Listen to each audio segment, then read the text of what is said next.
emphasizing that Hai Phong is the first provincial administrative unit that the inspection team of the National Election Council has chosen to supervise.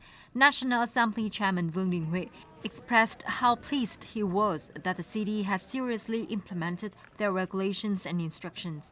In fact, the city has completed the preparations for the election earlier than expected.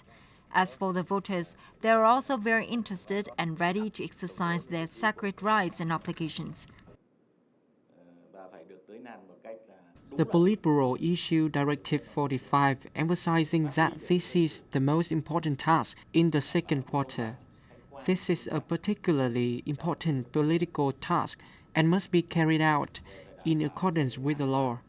We must also promote democracy and ensure fairness, objectivity, and the transparency in the election organization so that the people can select worthy representatives for their legitimate rights and interests.